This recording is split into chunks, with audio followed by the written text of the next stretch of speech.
Moteur! Allons-y! Moteur!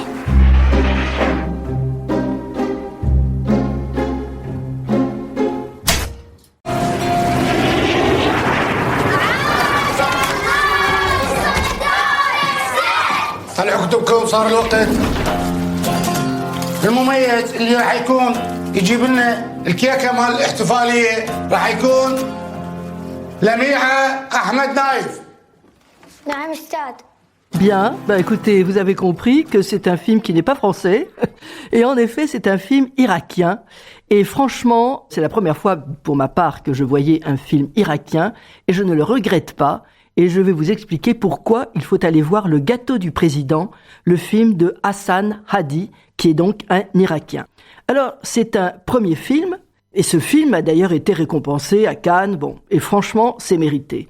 Parce que c'est un Irakien cinéphile, et ça se voit dans le film. Et en plus, il est prof de cinéma à New York. Et honnêtement, ça se voit aussi. Parce que c'est un film qui est d'une grande intelligence, d'une finesse remarquable, parce que, et c'est ce que j'aime à titre personnel, ça nous dit tout de l'Irak, du temps de Hussein. Nous sommes en 90 ou 91. Et cependant, il nous fait comprendre ce qui se passait à ce moment-là dans ce pays, mais sans prêchi-prêcha. Vous voyez, tout est dit, mais sans le dire. Et au fond, je me dis, mais c'est ça le pouvoir du cinéma, quand il est évidemment dans des mains de gens cultivés. Je voudrais simplement que les Irakiens, il faut quand même le reconnaître, on a critiqué Saddam Hussein, ça incontestablement, on va pas revenir là-dessus, tout le monde connaît l'histoire. Mais les Irakiens, faut pas l'oublier, c'est un très beau peuple, très cultivé. C'était quand même le berceau de la civilisation.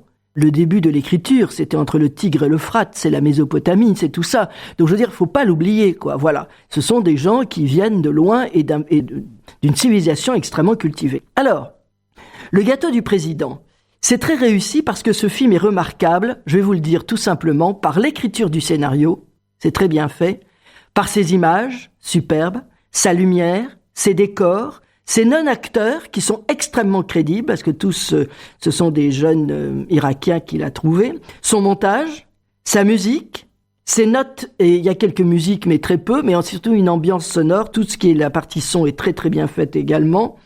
Et puis de temps en temps, il apporte quelques petites notes d'émotion, de suspense, mais c'est extrêmement dosé, et avec une fin qui ne finit pas, qui reste en suspens.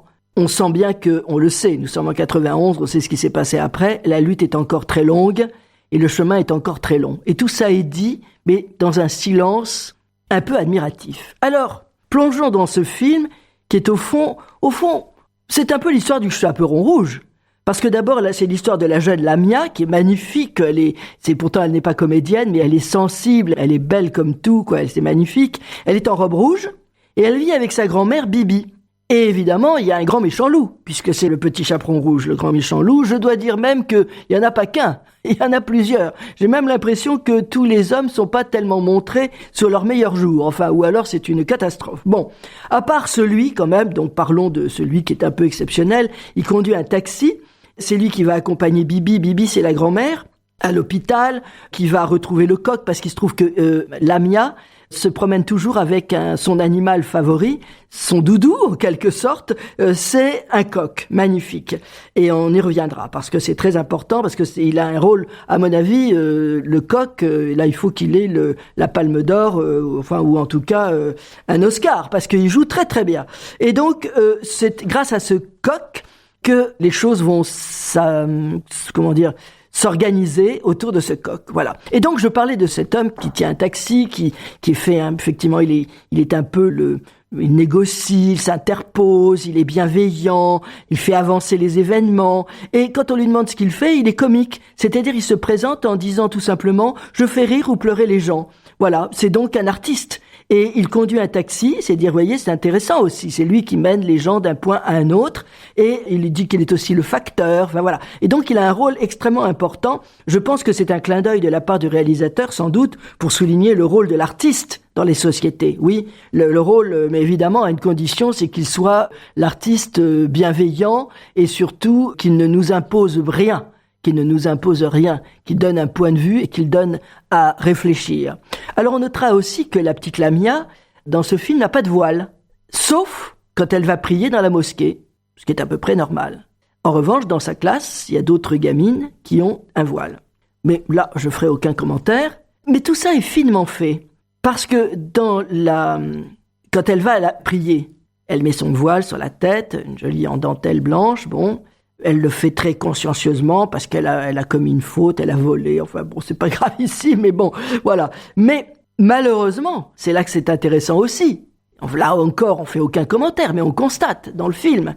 Alors qu'au premier plan, la caméra est presque au sol, on la voit, elle disparaît. D'ailleurs, puisqu'elle se penche au sol, donc elle sort du champ. Et quand elle se redresse, derrière elle, il y a une focale très longue qui a été utilisée pour voir que son copain, Sahel, garde le coq pendant qu'elle prie. Et ben malheureusement, pendant qu'elle prie, qu'elle a les yeux évidemment tournés vers le sol, qu'elle ne voit plus rien, le coq s'échappe, ou en tout cas Sahel ne le rattrape pas. Voilà. Donc c'est intéressant parce que c'est Indy qui s'enfuit parce qu'il est mal gardé par le jeune copain. Mais alors revenons, puisque je parlais de Indy, ce fameux coq, c'est un très beau coq. Il est formidable parce qu'il participe aux conversations par son chant. Quand tout d'un coup, les enfants se posent une question, le coq chante une fois. Ah, c'est bon signe, ça veut dire qu'il est d'accord. Bon, ok. Et le coq, c'est quand même pas n'importe quel animal. C'est-à-dire que le coq, il symbolise la fierté, le courage, la combativité, l'intelligence. Alors, dans certaines religions, même, il peut représenter la résurrection, mais bon, on va peut-être pas aller jusque-là. On va peut-être pas aller trop avant dans la symbolique. Mais enfin, c'est pas n'importe quel animal. C'est tout de même lui qui fait le lien entre Bibi, donc la grand-mère, et Lamia. Ce qui nous frappe aussi dans ce film, ce sont les décors. Alors ça, je trouve ça magnifique. Bon, moi, je ne suis jamais allé en Irak. Ce qu'on nous montre de l'Irak, c'est en général des rues dévastées, etc. Là, ce sont des cabanes qui sont dressées, j'ai même envie de dire tressées, avec des bambous, ou je ne saurais pas dire avec quoi, et qui sont situées au bord du fleuve, au bord de l'Euphrate. Et c'est magnifique parce que ça apporte un élément poétique. Cet élément liquide apporte de la vie, des reflets où le ciel, les gens se doublent. Et la séquence, notamment de bateaux qui circulent dans la nuit avec des petits lampions sur les bateaux, mais c'est envoûtant. On se dit, mais quel beau pays, quoi, quel beau pays. Voilà. Alors, en plus de ça, bon, ces nuits, c'est comme des nuits américaines aussi, je trouve, parce que elles sont très bleutées. Et elle donne le champ, ce qu'on appelle les nuits américaines, vous savez, c'est quand on tourne des nuits de plein jour. Voilà. Donc ça veut dire qu'on joue sur la température de couleur, enfin, etc. Peu importe. Mais je trouve que, comme il y a un petit quelque chose qui n'est pas complètement naturel, ça apporte justement de la poésie, un petit peu de fantastique aussi dans ces images-là magnifiques. Quant aux intérieurs, ils sont très chauds, très intimes.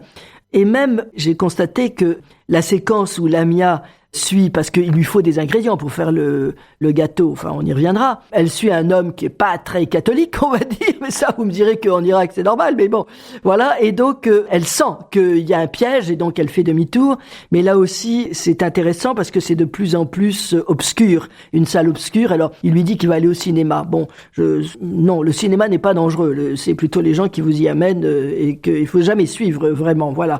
Et donc heureusement notre petit chaperon rouge comprend le traquenard et elle fuit.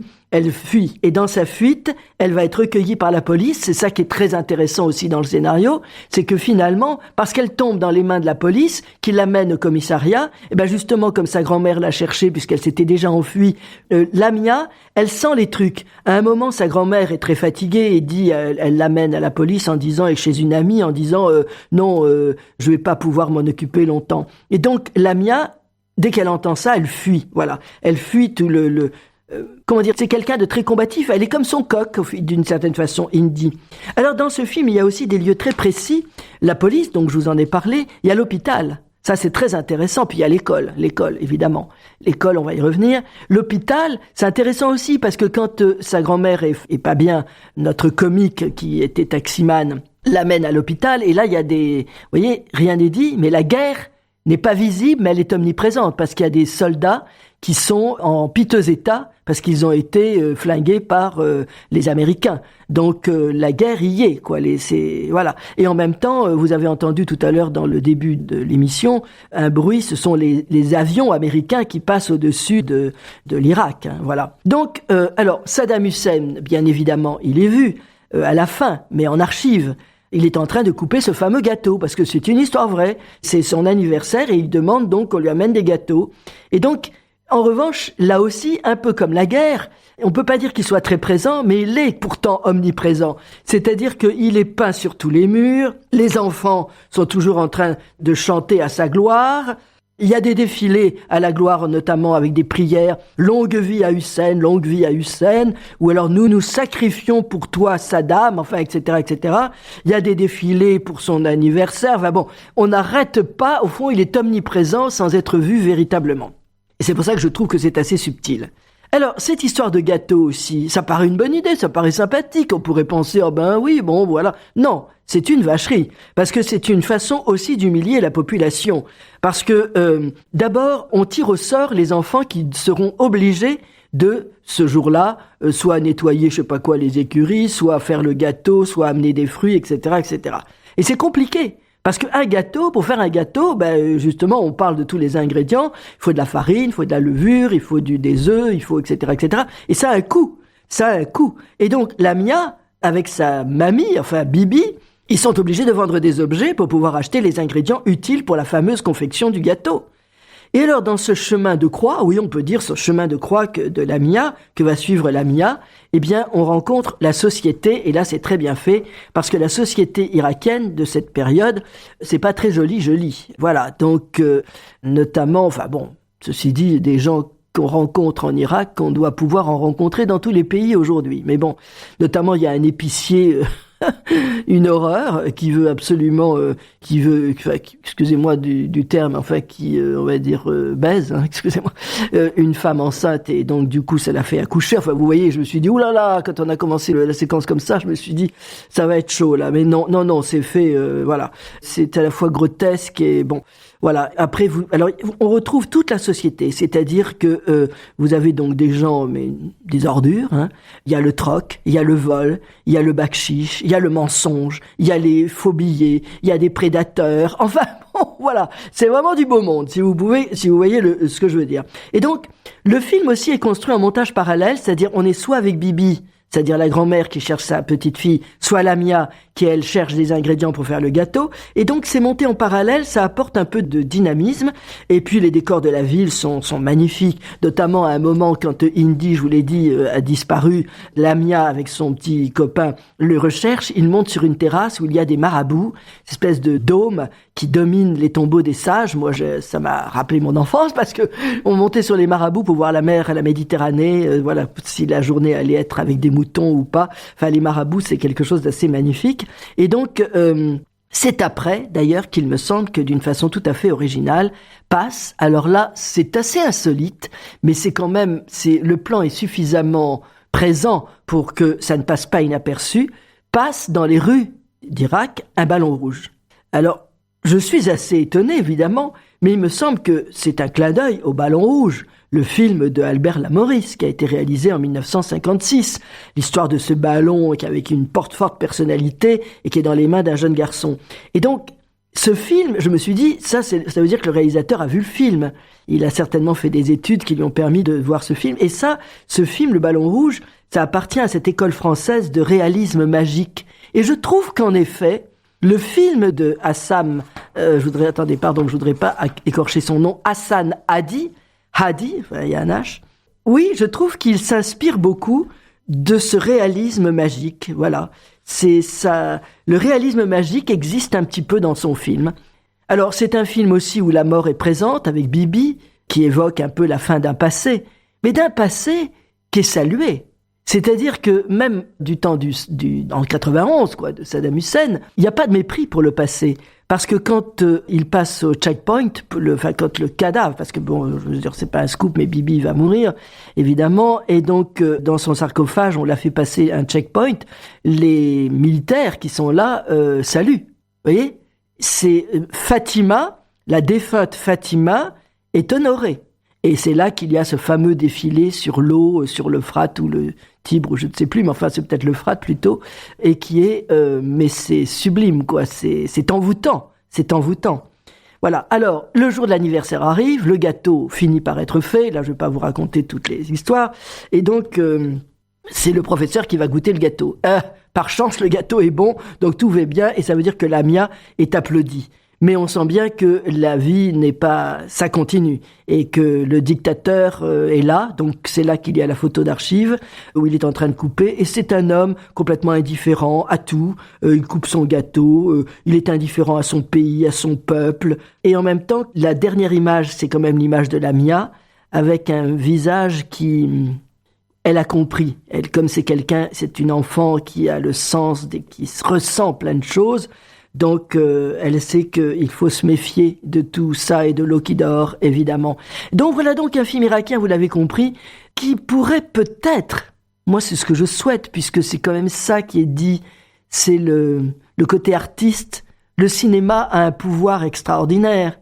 Et là, c'est très bien utilisé. Le pouvoir d'ouverture d'esprit, de dénonciation, mais avec un discours paisible, avec du charme, et donner à voir l'inacceptable, de façon à ce que ce soit le public qui puise en lui son jugement. Moi, je trouve que ça, c'est comme ça qu'on devrait faire des films. Donc, je suis particulièrement enthousiasmé par ce film d'une très grande qualité. On va écouter la bande-annonce. Ah, je t'ai vu, t'as cligné. On recommence, on y va.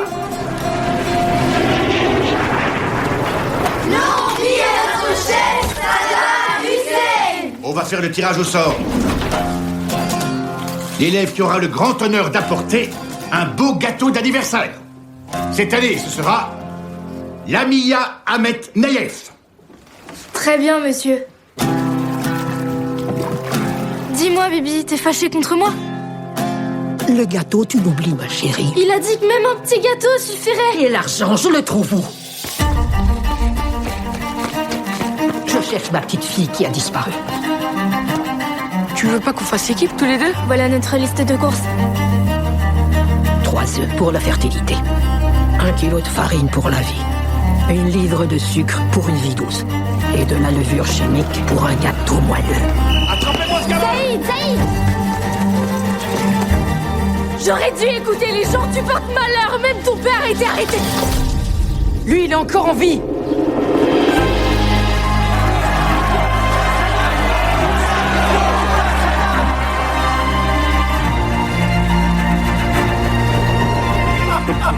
Ma petite fille, où es-tu? Tu peux rentrer si tu veux, mais en tout cas, moi je reste, je peux pas rentrer.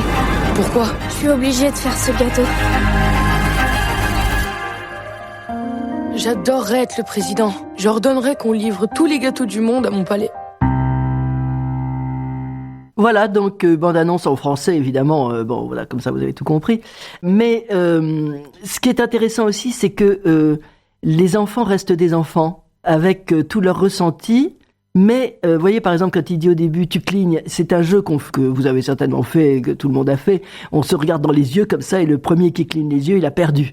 Voilà, eh bien, ils sont là tous les deux, à cligner des yeux. Il y a plein de jeux d'enfants, il y a une innocence, mais en même temps, oui, c'est ça, une innocence, mais pas banale et vide. Voilà, il y a beaucoup de choses quoi dans ce film. Vraiment. Alors en plus de ça, bon, c'est vrai que le réalisateur connaît très très bien l'Irak, puisque justement il y était à ce moment-là. Alors est-ce qu'il a fait partie des gens qui ont été obligés de faire le gâteau? Ça, je ne sais pas. Je connais pas suffisamment son histoire. Mais en tout cas, je vous le recommande. Donc le film s'intitule Le gâteau du président de Hassan Hadi. Eh bien, la prochaine fois, je vous parlerai de quelque chose de tout à fait différent, un film vraisemblablement britannique. Et donc, merci Pierre-Jean, et donc à lundi prochain.